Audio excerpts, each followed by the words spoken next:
Alright guys, we got a 2010 Cadillac SRX. This will work for many years. And we're going to start off with our 13 millimeter on the back of the caliper.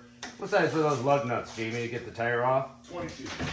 22 millimeter on your lug nuts, guys. Be careful with your jacks and jack stands. Get your 13s loosened up. Once they loosen up, they should come out by hand. And once you get those 13 millimeter bolts out, you just set it on your anti-gravity device so you don't lose track of them.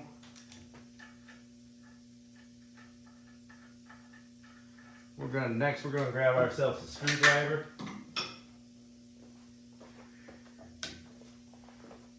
Put it in here and give it a little pry if we can to press that caliper back. We'll also turn the wheel at the same time. It'll give us more access. That'll come right off. Now we're going to inspect our sliders. These need to be greased with high temperature brake grease.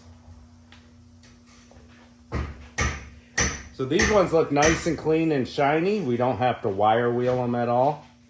A lot of times that's not the case around here, but these ones are still clean. We're going to use some of our Seal Glide by AGS. It's in my Amazon store. It's my favorite brake grease. Seems to hold up over the years better than the rest, as far as my opinion is concerned. Oh, we got some new grease, just a light layer on there. We'll put a little dab inside here just for the boot. Keep that water out. So we do the same thing for the next one. And this one, your bottom one will have a rubber piece in there, but you see all the rust that started there? That's why I put a little bit of grease around that boot. This one needs to be wire wheeled. Alright, on these back bolts, I opted for a breaker bar. We just got sent the Olsa Tools breaker bar. Love it. Also in my Amazon store. Saw a really cool video of them torque testing different breaker bars, and this Olsa Tools outperform the rest. Which way are we going? We're messed up because I'm lefty-loosey, righty-tighty, backwards. There we go. Lefty-tighty, righty-loosey. These ones weren't on as tight. Oh, that one was a little tight. About how it was on the other side.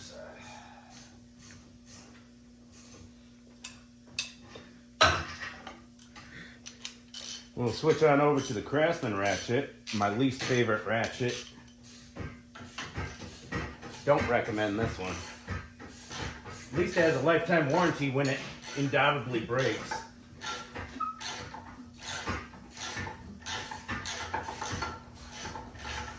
So this is an 18 millimeter bolt on the back of here.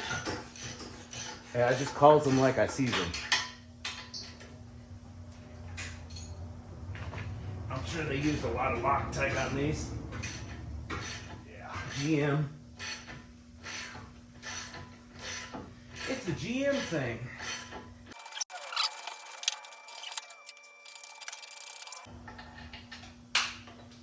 This is orange. We got this anti-gravity device at Harbor Freight, you know. Now we can slide this guy off of here, smack our pads out. Never got that. I mean a hammer. Yeah, do that again. Never tried that out before, but it works. You know, hold a heavy hammer.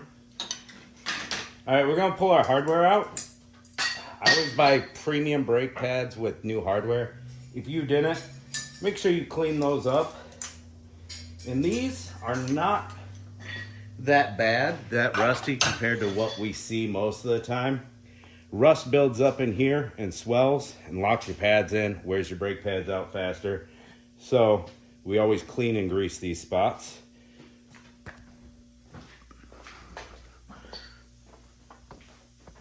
My favorite tool, a caliper file, would do just fine in this situation.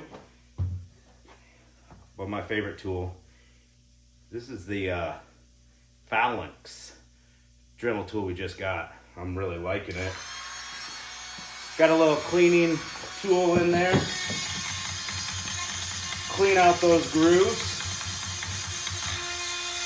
What's nice about this tool is you can really get into those corners.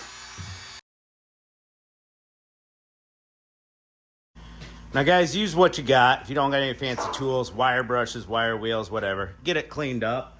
We'll take some of that Sil Glide and put it right there where it likes to rust up. Just a light layer. Just anywhere your new hardware is going to touch. If you live down south, you can skip this step if you want to. It's outdated, but it helps. Now I like to use Wagner Perfect Stop or Power Stop Evolution ceramic pads, premium with new hardware. Now your new hardware is just gonna snap right into the grooves just like the old hardware came out. And once again, a little bit of lube, high temp brake grease. You can buy it in like 99-cent packages at auto parts stores right at the counter usually. I'm just partial to my AGS. We're gonna put that on there. Now we got our brake pads. We're gonna put the one with the squealer tab on the inside. Snap them in there. Too far, it's too slippery. Back it in. There we go. And it's got these little stopper tabs right there too. There we go. Hits on the stopper pads. Try not to get any grease on your friction surface of your rotor or pads. Make sure your friction surface is facing the rotor, or else you're going to have a bad day.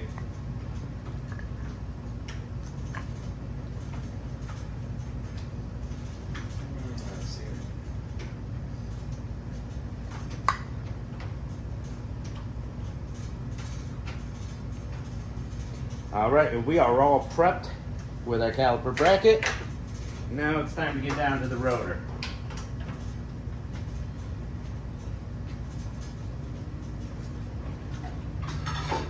This is a pretty heavy caliper, so you want to rest it right on that sway bar and tie rod while you're hammering. These brakes have a hold down bolt that go in the rotor right here. We took ours out. That is a Torx T30. So if yours is seized in there, hopefully you have an impact driver, which turns them, or you can drill the heads off. If you're not changing your rotors, skip this step, fast forward. Just got a nice little rust lip on there. Look at that rust lip. That's a massive one. This is in my tier 1 list of favorite tools, the Hub Buddy, in my Amazon store. And it's got refillable pads, or replaceable pads right here. When your hubs are rusty like this, you want to go down them.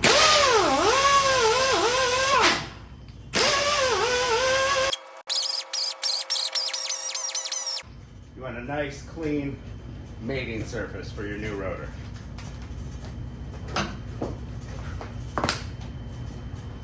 Now we're going to go ahead and put our rotor on backwards.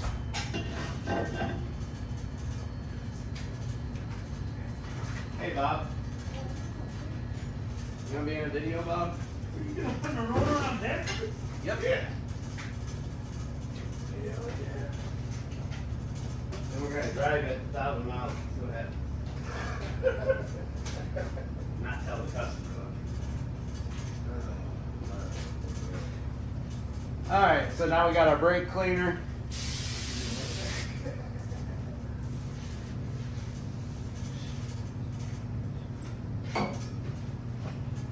These come with a little bit of shipping oil out of the package, so you want to just kind of rinse that off. The old rinse and wipe.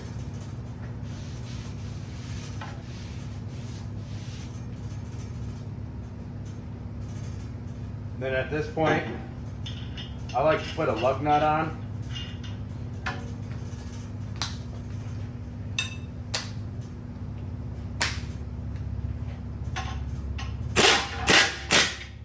Keeps that rotor straight for our bracket going on.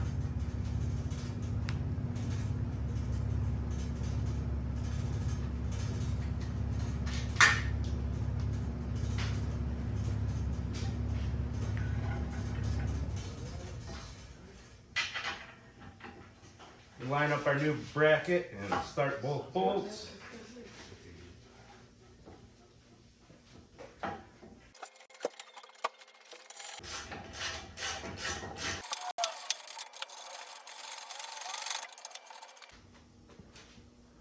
Now with these bolts, you want to give it all you got. They're big bolts and you don't want them to back out. Let's give them a nice torquing, guys. And now we're going to squeeze our pads together. The rotor's straight, pads are squished. We've got to prep our caliper. Now you can use 2 C-clamps, you can even use 1, but it takes longer. As you press one piston back, the other one can shoot out at you. So you want to be aware of that. Double or quad piston calipers, I like this tool in my Amazon store. Pretty cheap.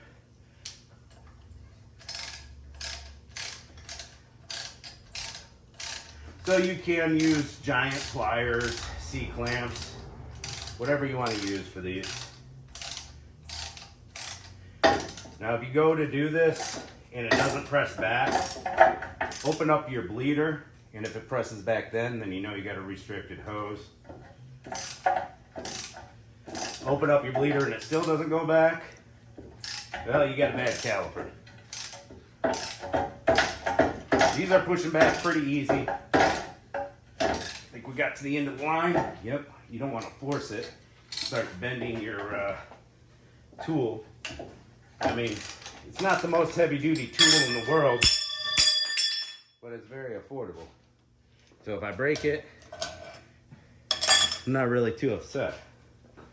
If there's any rust buildup on your ears or your pistons, your contact points, go ahead and clean that up. A little bit of high temp brake lube right on the face of the piston of the caliper and the contact points, the claws, the ears coming off here.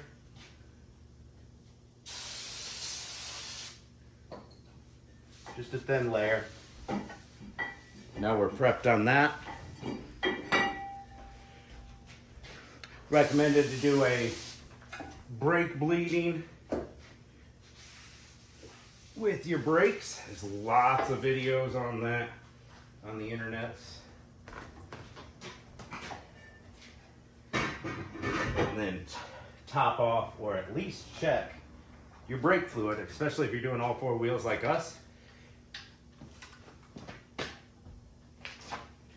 After you're doing all 4 wheels, it should be at the max line. If you've done 2 wheels and the other ones are halfway worn out, it should be a little below the max. You shouldn't ever top off your brake fluid unless you've done something to open the system.